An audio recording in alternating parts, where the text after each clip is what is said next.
vamos a Aracaju conversar com a doutora Denise Leal Fontes Albano Leopoldo. Doutora Denise, bem-vinda ao Jornal Centro-Sul. Sempre um imenso prazer participar às quintas-feiras do Jornal da TV Centro-Sul e espero aí debater um tema bem importante, não é? O legado petista, principalmente assim, petista, mas das esquerdas que dominam aí quase todos os estados do Nordeste há quase 20 anos.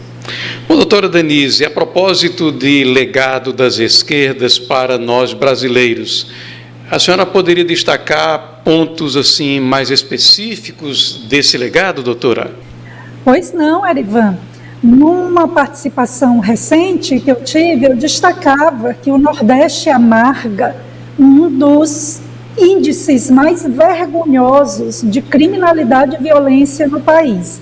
Muitas das capitais e até cidades do interior do Nordeste, como Mossoró, estão numa posição vergonhosa de cidades mais violentas, nem só do Brasil, mas do mundo.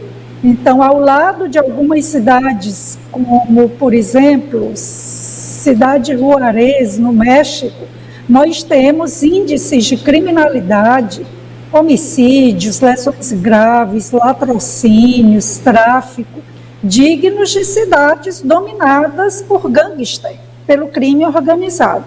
Teresina, inclusive, ocupa uma triste posição na 40ª posição das cidades mais violentas do mundo. Mossoró, Natal, Fortaleza, Salvador também estão aí em uma posição de destaque. Aliado a isso, além dos problemas no campo da segurança pública, nós também temos um dos maiores índices, os estados nordestinos, de desemprego no país. Depois da pandemia, onde a gente pode também aqui discutir alguns radicalismos no enfrentamento da pandemia, que foi grave, mas a política do tranca-tudo e a economia, a gente vê depois, levou, sem dúvida, o setor produtivo a uma espécie de achatamento agravado por essa situação de lockdowns radicais e que muitos pequenos negócios tiveram aí que amargar perdas consideráveis. Então, se o desemprego já era um problema que merecia uma atenção maior dos governadores do Nordeste, você pega o exemplo de Santa Catarina, um estado onde praticamente sobra emprego e falta, às vezes, mão de obra qualificada. Uma realidade bem diferente de muitos estados nordestinos. Uma questão que ilustra bem esse quadro dramático do Nordeste é que nós temos o maior contingente de pessoas que dependem da assistência social, por exemplo, via Bolsa Família. O ex-presidente Ronald Reagan dizia que o melhor programa social é o emprego, é dar à pessoa condições de trabalhar dignamente e ter uma renda para o seu sustento e da sua família. Então, ostentar número de pessoas beneficiadas por programas sociais é, na verdade, uma espécie de confissão da incompetência do gestor. Passado o período da pandemia, é claro que aí foi necessário um conjunto de medidas emergenciais.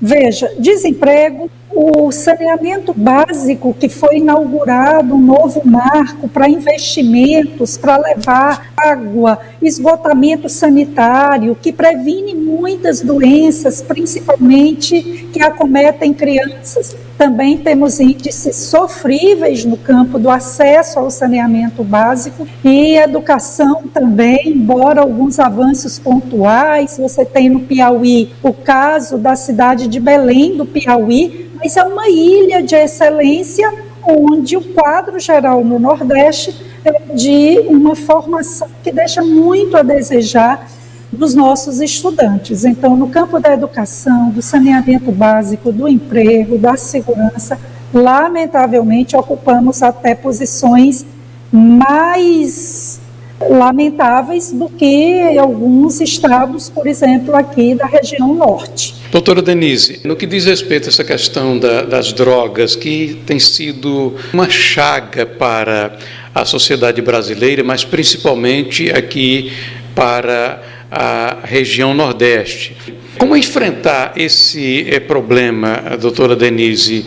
Parece que as esquerdas gostam da pobreza e a droga é uma proposta de descriminalização das drogas. Enfim, um combinado muito triste para nós, né, doutora? Explosivo, porque, sem dúvida, há uma espécie de banalização do comércio e do consumo de drogas por parte aí de partidos, de grupos alinhados à esquerda. Veja que em alguns países em que sempre, ao longo dos últimos tempos, décadas e anos, tiveram uma política permissiva quanto ao acesso a drogas, começam a rever essas suas políticas. Por exemplo, um país como a Holanda, que sempre foi uma espécie de país de vanguarda na liberação das drogas, percebe não apenas o custo financeiro, o custo econômico de enfrentar situações em que tem que internar as pessoas para ficarem 24 horas sendo monitoradas por médicos, por enfermeiros, técnicos, psicólogos, para irem injetando drogas para que elas não morram de overdose, e injetando a droga em doses que permitam que essa pessoa não morra de overdose. Há custos, não apenas financeiros, mas famílias destruídas, jovens que perdem o futuro.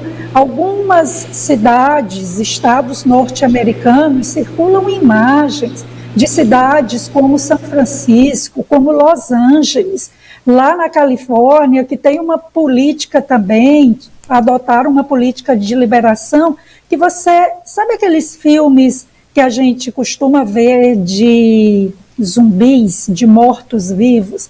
É lamentável você ver pessoas submetidas a essa situação. E aí, repare bem, você tem ao lado de uma política que a esquerda defende de liberação, começando pela maconha, até encerrarem o financiamento das chamadas comunidades terapêuticas. Graças a uma pressão muito grande de representantes dessas comunidades, de gente ligada ao setor de saúde, o governo começa a rever, porque tinham levado à extinção a Secretaria de Assistência e de Apoio às Comunidades Terapêuticas e, sem dúvida, é necessária uma reação da população. Eu peço aos nossos ouvintes, assistentes que acompanham, quais as campanhas de prevenção às drogas existem? Veja que foi muito intensa a campanha de prevenção. Hoje, praticamente, o consumo do cigarro entre os jovens é quase nulo, porque foi uma campanha pesada, multas a estabelecimentos, as carteiras de cigarro com imagens chocantes. Mas em relação, por exemplo, às drogas, quais as campanhas que são veiculadas para inibir o consumo, para que os jovens não imaginem que é barato, que é uma experiência legal? Hoje, praticamente, Erivan, quem nos acompanha, o único programa consistente, que tem aí uma continuidade, é um programa financiado pelo órgão norte-americano de prevenção e de combate às drogas, que tem aquela figura de um leão, que é um programa de pessoas indo às escolas alertar sobre os riscos das drogas. Mas vejam, financiado por um órgão externo. Então, a droga, o tráfico, é a porta de entrada para crimes mais graves. Raramente você tem uma pessoa presa só por envolvimento com pequeno tráfico. Em regra, além do envolvimento com tráfico, essa pessoa também está envolvida com roubos, está envolvida com lesões corporais, latrocínios, tráfico de armas, e é necessário a população despertar para o risco que nossos filhos correm com essa banalização, com essa glamourização, que eu ouço, sim, artistas gente do meio intelectual dizendo que essa guerra às drogas está falida, mas a solução que apontam é o liberou geral, quando outras medidas são possíveis. É possível, sim, você fazer campanhas sérias nas escolas, em comunidades. É necessário, sim, tratar o dependente com dignidade, mas permanecer o combate eficaz contra o tráfico para evitar o acesso fácil a drogas, e espero que o Brasil continue atento que esse é o melhor caminho, não o caminho do liberou geral.